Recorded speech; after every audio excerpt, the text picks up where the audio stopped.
Giants group of Nashik pride प्रस्तुत grace lifestyle exhibition, जेथे आपण खरेदी करू शकताय ज्वेलरी, ॲक्सेसरीज, साड्या, कपडे, राख्या, गिफ्ट आर्टिकल्स, खाद्यपदार्थ, गृहोपयोगी वस्तू आणि बरंच काही.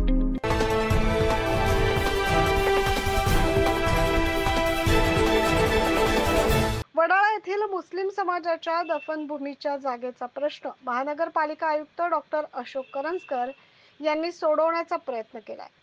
त्याबद्दल त्यांचं अभिनंदन होणं हे गरजेचं आहे. परंतु अभिनंदन करत असताना ज्यांनी जाहिरात दिली त्यांनी असे भासवण्याचा प्रयत्न केला की दफनभूमीच्या जागेचा प्रश्न त्यांनी आणि त्यांच्या राजकीय पक्षाने सोडवलाय.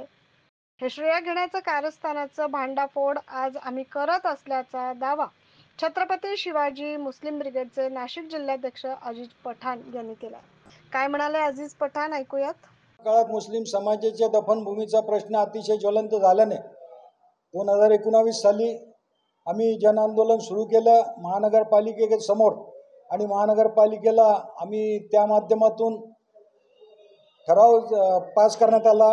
ठराव क्रमांक 390 या माध्यमातून 390 ठरावानुसार नानावलीतील जागा ही मुस्लिम समाजाच्या दफनभूमीसाठी राखीव ठेवण्यात आली होती. ती त्यांना ताब्यात द्यावी असा ठराव झाला. परंतु त्यानंतर काही स्टँडिंग कमिटीच्या 10 लोकांनी त्यामध्ये ऑब्जेक्शन घेतलं आणि त्या माध्यमातून त्यांनी त्या ठरावाला विरोध केला आणि तो ठराव रद्द करण्यात आला. ठराव रद्द झाल्यानंतर आम्ही पुन्हा जन आंदोलनाला सुरुवात केली आणि माननीय उच्च न्यायालयामध्ये आम्ही जनहित याचिका दाखल केली आणि जनहित याचिकेच्या माध्यमातून कोर्टाने 2022 साली आम्हाला निकाल दिला का नानावली येथील जागा ही मुस्लिम समाजाला कागदपत्र पाहून हस्तांतरित करण्यात यावी. परंतु महानगरपालिकेने दिशाभूल केली आणि दिशाभूल करून ती जागाच्या ऐवजी वडाळ्याची जागा मुस्लिम समाजासाठी राखीव ठेवली.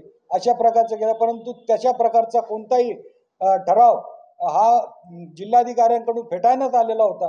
कारण पैशाची व्यवस्था नसल्यामुळे जेव्हा पैशाची व्यवस्था होईल तेव्हा हा ठराव पास करण्यात येईल अशा प्रकारची भूमिका जिल्हाधिकाऱ्यांनी घेतली होती.